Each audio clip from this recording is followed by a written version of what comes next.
Our next two ladies will be Megan Dolan from Canada and Sara McMann from Team USA. And I think Ted just put that in perspective as well. It's great to see these ladies come out here. This is something that is upcoming. We are playing it in the high schools now.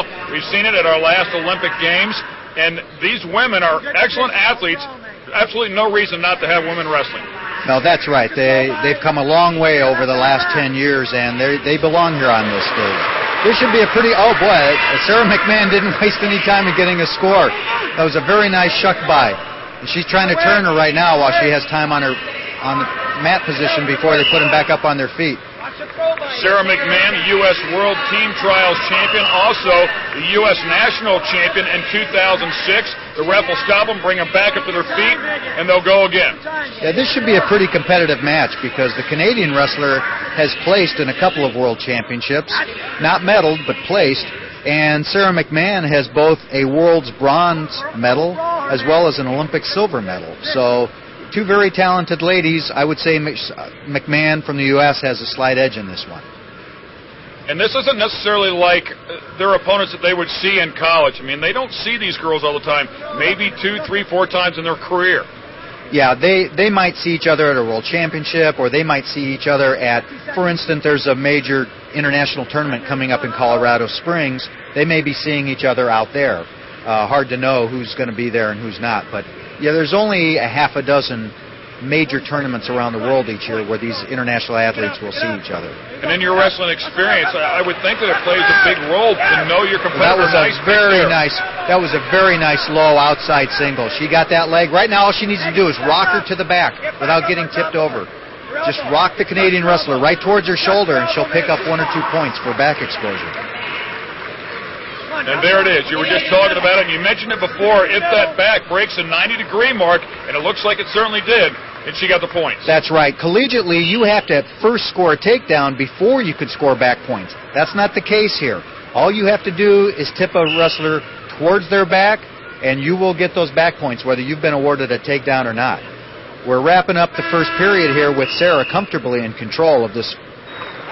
So there it is. Sara comfortably wins that first period. And here's her first takedown. The Canadian wrestler was pressing into her too much. She snapped it down. Nicely done. And here's that second takedown, that low sweeping outside single where she pulled the leg in and got the wrestler rocked back up onto her shoulders for those back points. Now, of course, needless to say, Megan Dolan could still win this match, even if she just scores 1 point and the USA competitor scores no points in the next 2 periods. She does not need to overcome that large point amount that, of course, Team USA scored in that first period. That's correct. The second period starts 0-0, as would the third period if there's a need for one. So at this point, Sara, she's looking for any kind of points to get herself ahead in the second period, and then she can take the last minute or minute and a half and just be defensive about it. She doesn't have to be real aggressive.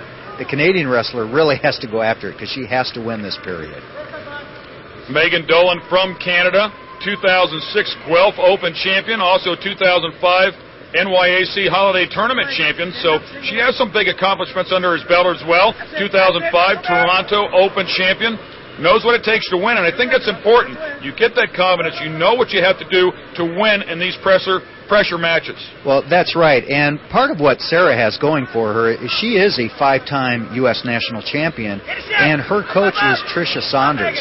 Tricia is legendary in this women's wrestling sport for the United States. She was one of our real pioneers, and I'm making her sound like an old lady, but she's only about 30 or early 30s. But she's a pioneer, and there's that first point that Sara was looking for. She's now really solidly in control of this match. The Canadian wrestler is going to have to tie this up with only about a half a minute left. She's not going to have a whole lot of time to get it done. We'll see how long the referee allows them to stay on the mat. A lot of times we'll bring them right back up, and there it is. They'll stop the clock and put them back up on their feet. And the Canadian wrestler has 20-some seconds left to get this match tied up. If she ties it up by having scored the last point in this period, she would actually win the period. So she's going to have to get after it here, though. Sara can do what her counterpart did, the Canadian girl, in the last match, and that is just block. She doesn't need to take any risks, just block. Oh, very close right there, but this one is over, and it will go to Sara McMann from the United States of America. Nicely done. Our first American winner for tonight, Sara McMann. Mark, the 2004 Olympic silver medalist, has a great showing here. Yeah, she did a nice job. She wrestled under control conservatively, and we're seeing her last takedown right here that sewed up the match for her.